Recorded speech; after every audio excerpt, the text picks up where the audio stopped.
Subscribe करा आणि बेलचं button दाबा। सर्पमित्र अजय भोसले यांनी दिले कोब्रा सापाला जीवदान। रोहा तालुक्यातील चिल्हे या गावी कल्पेश लोखंडे व विनायक शिंदे यांच्या घरासमोर असलेल्या अंगणात औदुंबराच्या झाडाखाली रात्री 8 ते 9 च्या सुमारास 1 तासाहून अधिक काळ ठाण मांडून बसलेला हा साप सौ कावेरी लोखंडे यांच्या सतर्कतेमुळे सगळ्यांच्या दृष्टीपथास आला। चिल्हे येथे राहणारे कल्पेश लोखंडे व विनायक शिंदे यांच्या घरासमोर औदुंबराचं झाड आहे। 31 मार्च रोजी रात्री 8-9 च्या सुमारास हा भयानक विषारी साप या झाडाखाली तब्बल 1 तासाहून अधिक काळ ठाण मांडून बसला होता। हे झाड रस्त्याच्या रहदारीवर, परंतु संध्याकाळचा वेळ असल्या कारणामुळे रहदारी तशी विशेष नव्हती। पण आपल्या जाऊबाईकडे जाण्यासाठी निघालेल्या सौ कावेरी यांना मात्र झाडाखाली काय आहे हे पाहण्यासाठी ते गेले असता हा भयानक साप दृष्टीपथास आला।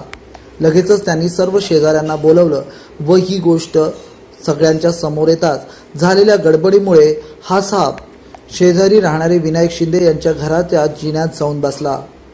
सापाला जीवे मारता येणं शक्य नव्हतं आणि त्याला जिवंत पकडणंही शक्य नव्हतं। तेव्हा सर्पमित्र अजय भोसले यांना ताबडतोब घटनास्थळी येऊन जीवाची बाजी लावत या सापाचे जीव वाचवत त्याला जीवदान देत दूरच्या जंगलात सोडवण्यास यशस्वी ठरले। सध्या उष्णता वाढत आहे, तसेच डोंगर व शेतजमिनीवर लावले जातात वणवे, त्यामुळे भयानक त्रास जीवितांना होतो असतो।